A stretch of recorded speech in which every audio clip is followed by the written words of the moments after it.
Are we ready? Yes, sir. All right. Well, I think this week every player, every team, always has to make a decision on how they want to handle success. Some teams handle success well.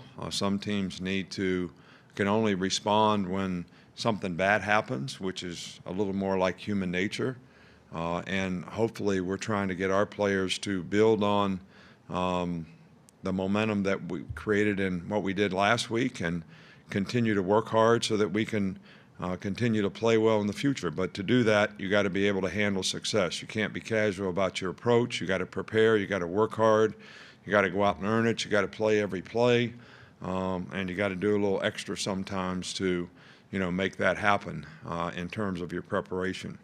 I think it's especially important to do this, have this kind of focus in rivalry games, because I don't think records really mean that much. I think how players perform, how they prepare will affect how they perform, and I think that's really, really important. And a lot of folks, this game means a lot to it, means a lot to me, and I want our players to be ready to go and ready to play well.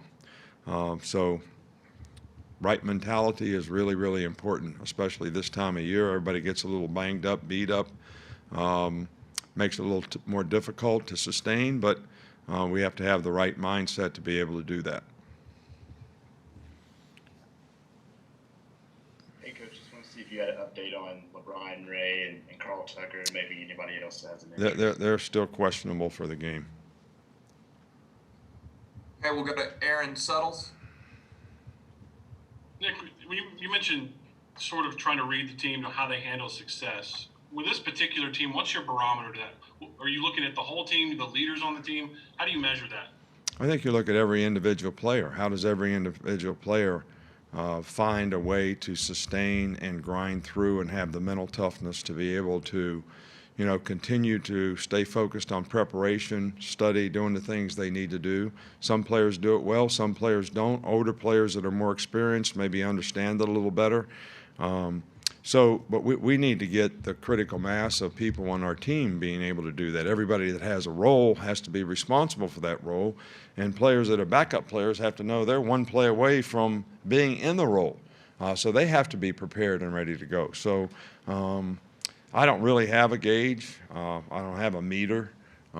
We look at different individuals differently, and we're trying to get the critical mass of our team to be in the right spot when it comes to the disposition they have about improving throughout the season. Okay, we'll go to Michael Casagrande next.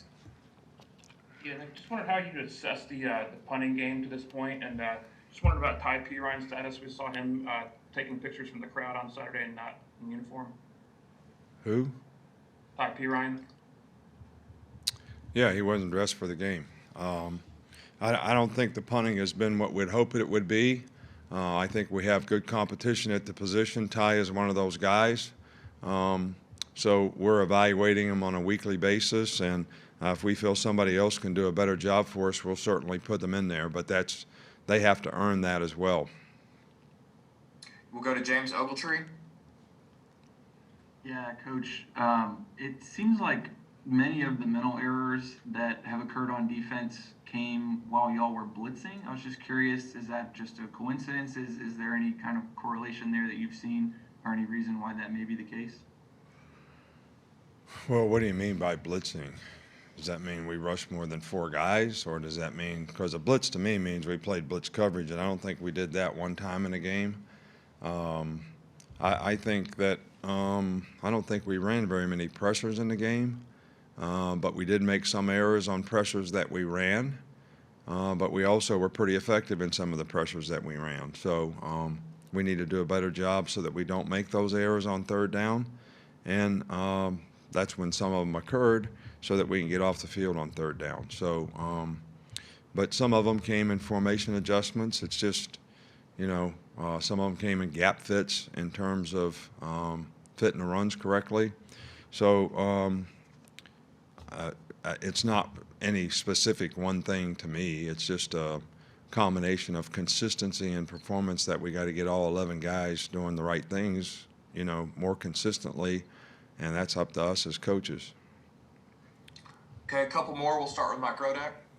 Jeremy Pruitt called your offensive line one of the best that he's seen in a long, long time. Just through 4 games, what have you seen out of that group, and what areas could they still improve at this point? Well, I think they're playing well. I think if you talk to each one of them, they'll all give you something that they think that they could do better. And just like the first play of the game, when the quarterback gets hit in the back, somebody didn't do what they were supposed to do, and I'm not going to call anybody out. And quarterback gets hit and blindsided, and they get a pick.